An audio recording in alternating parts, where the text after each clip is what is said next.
This Monday.com ad was created by a team of people and AI agents. The agents wrote the copy and managed the timelines, while our human creative director made sure it all made sense. Easy. Create your own AI agent today on Monday.com. Hey there, American History Hotliners. Are you ready to spring forward this weekend? Yeah, me neither. It turns out most Americans don't like daylight savings time. Losing sleep, waking up in the dark, having a confused dog pawing at his dish. But there are actually some good reasons we keep it around.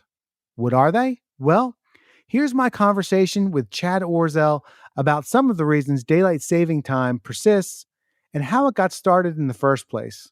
Hope you enjoy. You've reached American History Hotline. You ask the questions, we get the answers. Leave a message. All right, Chad. Our question comes from Donna in Stockton, California. She wants to know, why the heck do we still have daylight saving time? And why can't we get rid of it? So the question of daylight saving time is really, it's a question of priorities, right? There are two things that daylight saving time accomplishes. One is it ensures that the sun rises relatively early in the winter. So it's not sunrise at 9 a.m. as it would be in my area if we were on daylight saving year round. And it also ensures that the sun is up late in the summer. So you have those nice long summer evenings, where you can go to a baseball game and it's light out until, after 9 o'clock.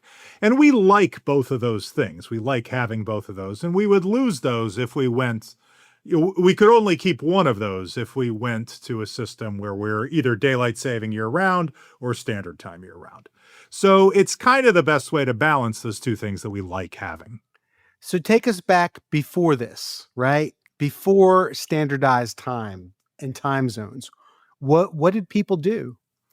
So the oldest forms of timekeeping all rely on the position of the sun in the sky, right? You say, the sun comes up in the east-ish and it sets in the west-ish and moves across the sky over the course of the day. And you can keep track of the time by roughly where it is. If you want to be a little more precise, you can, put a stick in the ground and some markings and make yourself a sundial. And everybody just sort of associated, noon is when the sun is at its highest point in the sky. It's due south if you're in the northern hemisphere. And so you can identify that point and call that noon. That varies from place to place as you move around the Earth. So as you move from east to west, the sun will appear either higher in the sky or lower in the sky at the same instant. And so the time of noon is different in different locations. Now, that doesn't matter if the fastest transportation you have is, getting a guy on a horse or a ship sailing on the ocean, because you're never going to move far enough for it to make a significant difference. But once you start to get things like trains and then, fast boats and airplanes, then it starts to matter a lot. And is that when it came into standardization, like at the advent of the railroad? It's the advent of the railroads, and also the telegraph is the really big thing, because that lets you send messages instantaneously over enormous distances. And, suddenly you can be in New York City and, sending a telegram to somebody in San Francisco and getting a response back in minutes or hours, rather than, taking 3 months to get there and back. So then it really starts to matter that, the sun is much lower in the sky in San Francisco than it is in New York. So I'm thinking the 1830s? A little later than that, 1850s is when it starts to really become an issue. By the mid 1800s, the railroads are kind of standardizing things on their own, right? Any individual railroad company owns many miles of track. They string telegraph cables along those tracks, and they use them to sync up all of their own clocks. So they're pretty well locked in.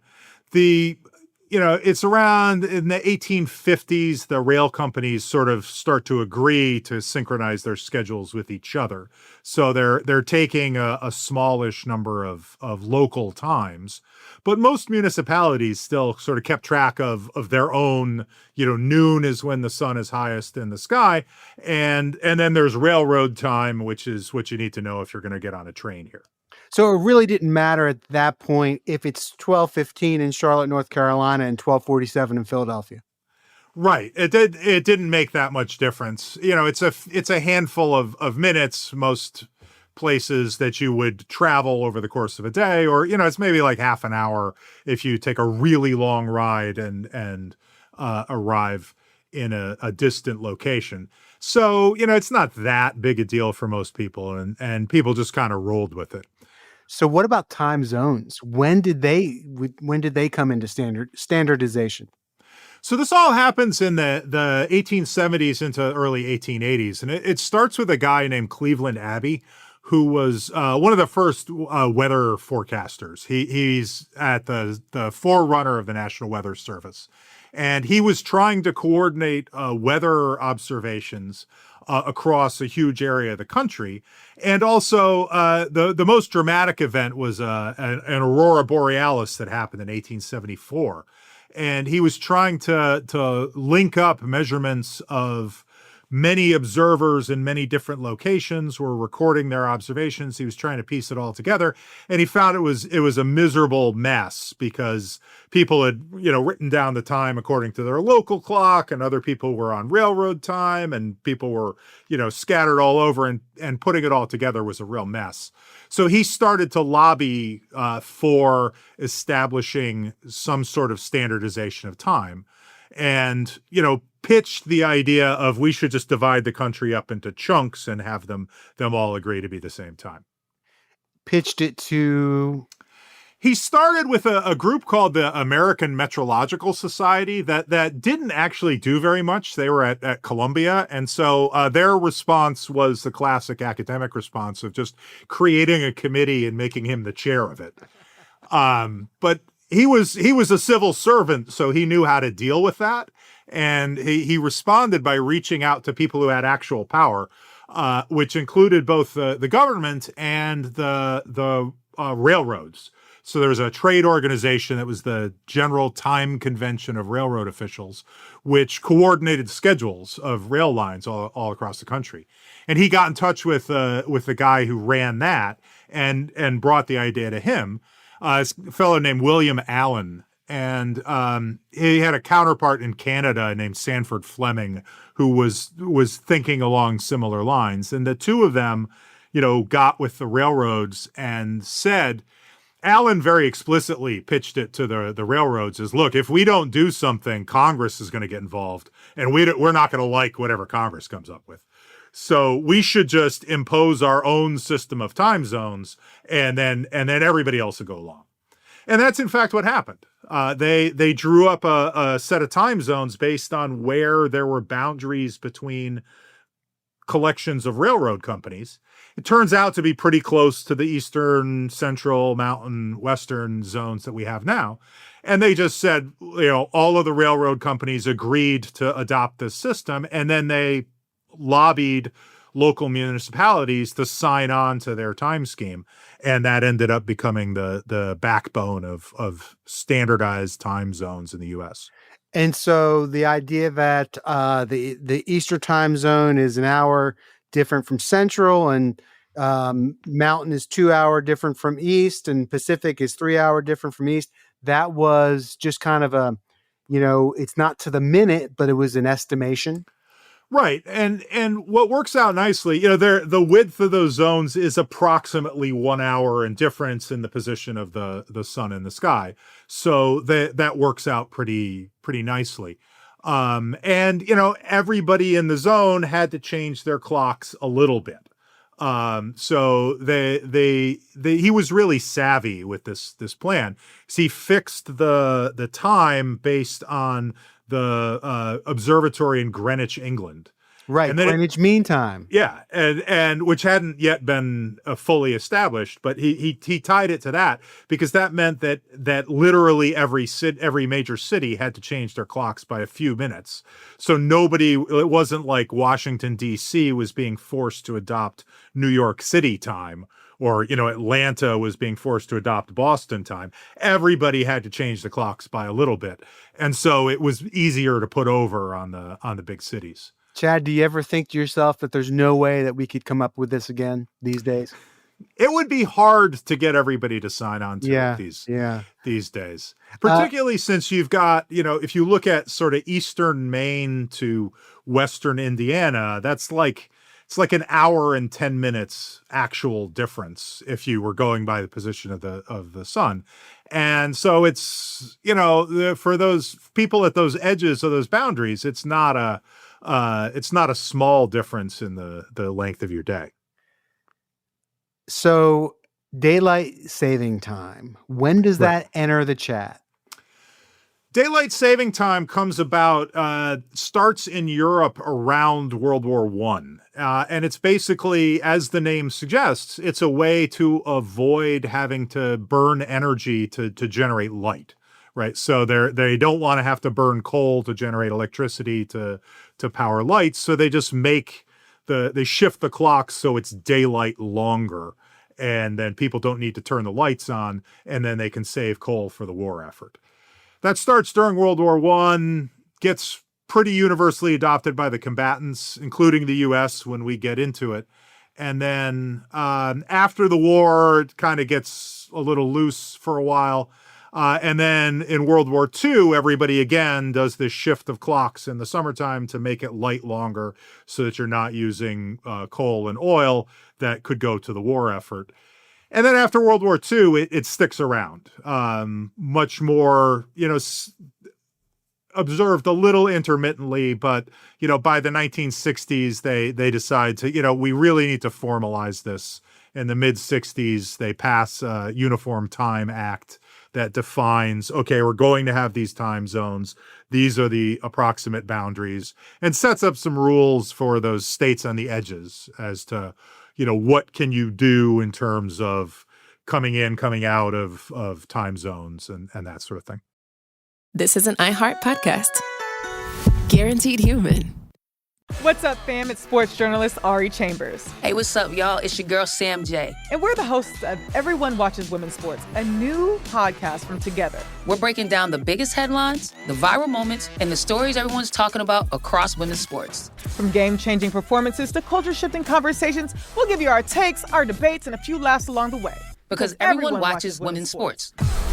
Listen to Everyone Watches Women's Sports on the iHeartRadio app, Apple Podcasts, or wherever you get your podcasts. Joy is essential, and it's also elusive. But now, there's a new and exciting way to start your journey toward a more joyful existence. Joy 101. It's a new podcast hosted by me, Hoda Kotb. If you're craving inspiration to maximize your joy, tune into these candid, uplifting, and moving on-air chats. Open your free iHeartRadio app, search Joy 101, and listen now. Joy 101 with Hoda Kotb is presented by CVS. I'm Jake Brennan, and on my podcast, Disgraceland, I tell the stories behind music's biggest names, the moments that changed music history forever.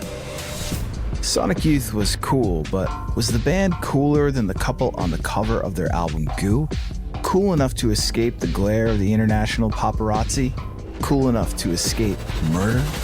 Disgraceland is part of the Exactly Right Network. Listen to new episodes every Tuesday, bonus episodes Thursday, and rewinds on Sunday on the iHeartRadio app, Apple Podcasts, or wherever you get your podcasts. My first guest is Paris Hilton, Shakira, Luke, and Yerin. Have surprises? Many surprises. Welcome to the Suite 305 podcast, where the group chat comes to life. What up? You're the only person I know that loves a yellow Starburst. It's lemonade. This is Suite 305. Here, oversharing is encouraged. Listen to Suite 305 with Lele Pons on the iHeartRadio app, Apple Podcast, or wherever you get your podcasts. Let's talk about Arizona. Okay. Anytime I travel there and it's daylight saving time, I get messed up. What's up with Arizona? So Arizona is one of the last holdouts in not participating in the time switch. And their argument is actually energy-based as well, right? The origin of daylight savings is trying not to spend fuel that could go to other purposes on generating artificial light. Arizona's argument these days is, look, it's really hot here. And so if people are awake, longer during daylight hours, that's more time that it's really hot. And, we have to do air conditioning and things like that, or people are just miserable. So, it doesn't save us any energy to move the clocks later in the summer. We actually want it to get dark earlier in Arizona so that the temperature goes down and things are more pleasant.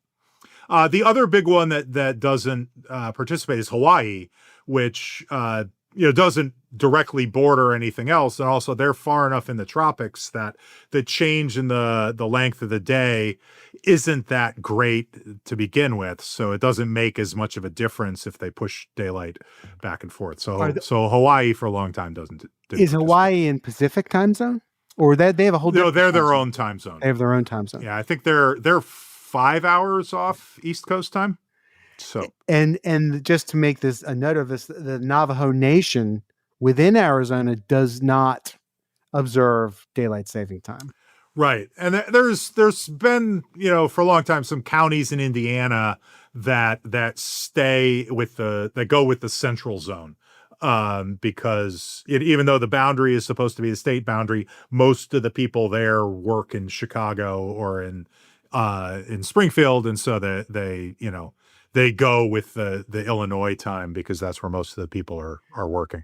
I gotta say, I travel a lot, and I travel west a lot, and every time we hit Central Tennessee, Oak Ridge, Tennessee, near there, and you get that extra hour, you really feel like you're beating time. Like you're really getting something in your pocket. I got myself in trouble one time because I was going from Georgia to Alabama to give a talk, and spending a leisurely morning, and then I realized very belatedly that there was a time change involved. Or I guess it was the other way around. I started in Alabama and I was going to Georgia, and then I was like, oh crap, it's like a different time zone. Like I have an hour less to get there than I think I do. So we got Hawaii, we've got Arizona, we've got parts of Indiana. Any other states not observed? It changes fairly frequently. I don't know what the current status is. I think that's it at the moment. Well, if you ask any politician and they have nothing else to talk about, they're going to tell you they want to get rid of it. Sometimes if they have other things that they could be talking about and they want to not be talking about them. I think you're actually more accurate on that. Yeah. The issue there is, everybody says they hate it because it's inconvenient, like twice a year, right? So, there's those 2 days where you have to reset all the clocks in your house. And, that's awkward. But as I said at the beginning, it gets us two things that we like. We tried in the early 1970s during the oil crunch. There was a law passed to actually go to year-round daylight saving time, and took effect in January. And by October, when the time to roll the clocks back came around, by then they had, within 10 months, they had repealed the law, and we've moved the clocks back again. And the reason is, if you stay on the daylight saving time that we use in the summer, then sunrise in a lot of East Coast cities in December is like 9 a.m. Right. And so, children waiting for the bus, the sun isn't up yet. And people hate that even more than they hate resetting their clocks. And so we went back to the system of springing forward and falling back. The real disruptive one is the spring, where you have to move the clocks forward because everybody loses an hour of sleep there. Right. And that's kind of nobody likes that. The fall one people don't mind so much because, there's one weekend a year when you get an extra hour of sleep. And that's kind of nice. It messes the kids up, though. Messes the kids and dogs. The Yeah. dog is outraged every November. We Like, noticed why it- is my breakfast an hour late? Right. Our kids, it just seems to be, and you talk to the teachers at school, and it's school. It really Yeah. affects younger children. Yeah. My joke solution to this problem is that we should keep the fall back one. We should keep that one weekend a year where everybody gets an extra hour of sleep. But we should get rid of the spring forward, and instead, starting at the winter solstice, December 21st, give or take, every weekend move forward 5 minutes for 12 weeks. And that gets you back to an hour forward in the middle of March, right? And that, 5 minutes a weekend, nobody would notice that. And, the clock in my car is off by 5 minutes already. So it'd be fine. It wouldn't disrupt anything. And then you would smooth out that spring forward bit and still have the nice, I get some extra sleep tonight. Well, Chad, most clocks these days do it themselves. Right. You're taking your time off. If I really care what time it is, I look at my smartphone, which has the time automatically updated from the internet. Now, every time I pitch that idea, everybody who works with computers who hears it just throws things at me because they don't want to. They know what would be involved in dealing with that. But Well, so Chad, there is this perception that, because I remember before the most recent election, it was Senator Marco Rubio who was really on the charge. It was a bipartisan effort, but to get rid of daylight saving time, because people believe it's an outdated concept. But from what you're telling me, it's not an outdated concept. It's still applicable to our lives even in 2025.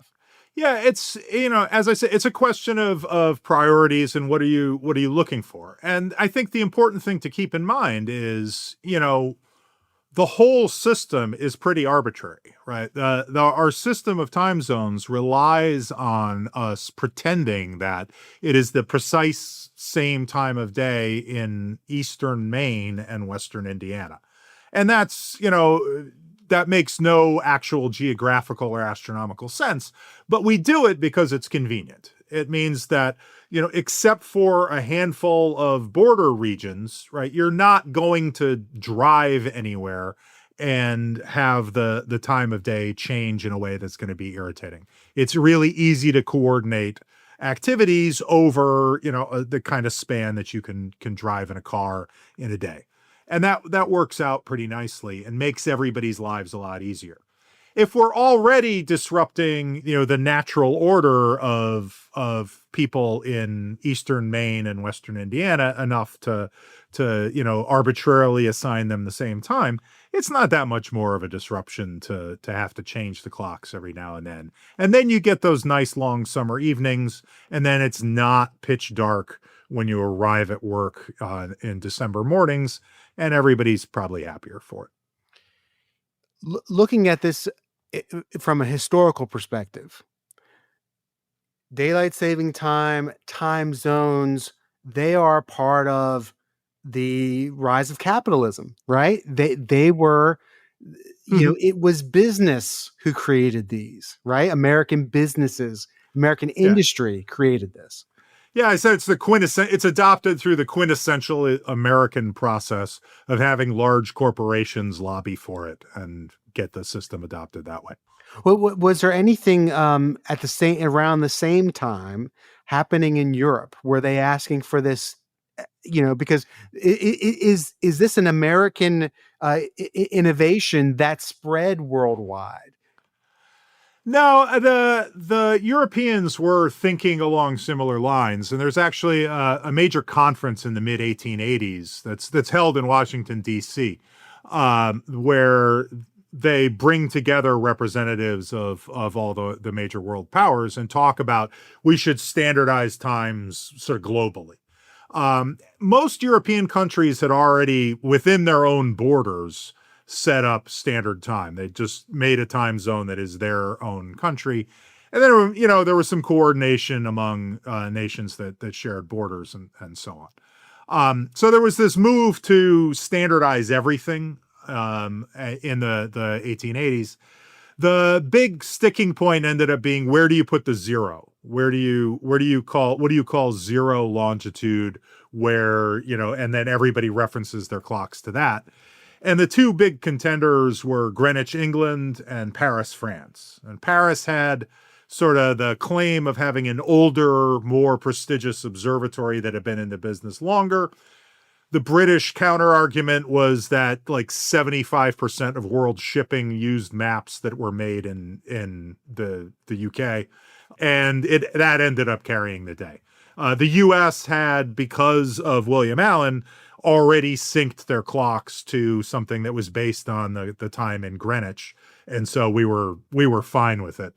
And so went along. And so the French got outvoted because most people were using British nautical maps anyway. And it was just easier to go with that and use the time based on Greenwich. Well, Chad, where can people find your work? I have a Substack on, under my own name on a lot of things. The books are available wherever books are sold. I've been speaking with Chad Orzel. He's author of the book, A Brief History of Timekeeping, The Science of Marking Time from Stonehenge to Atomic Clocks. He's also an associate professor in the Department of Physics and Astronomy at Union College in Schenectady, New York. Chad, thank you so much. It's been great. Thanks for having me on. Thank you. You've been listening to American History Hotline, a production of iHeart Podcasts and Scratch Track Productions. The show's executive producer is James Morrison. Our executive producers from iHeart are Jordan Runtaw and Jason English. Original music composed by me, Bob Crawford. Please keep in touch. Our email is americanhistoryhotline@gmail.com. If you like the show, please tell your friends and leave us a review in Apple Podcasts. I'm your host, Bob Crawford. Feel free to hit me up on social media to ask a history question or to let me know what you think of the show. You can find me at Bob Crawford Base. Thanks so much for listening. See you next week.